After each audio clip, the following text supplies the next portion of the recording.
Чесник урожаю 2026.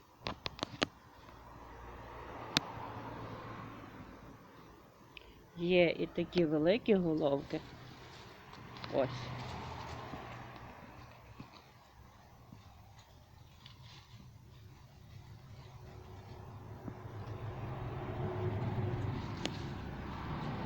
Є середні.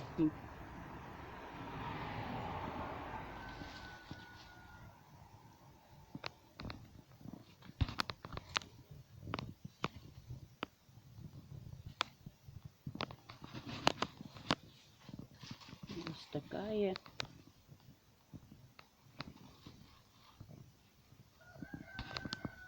Це озимий чесник, садили його осінню, восени.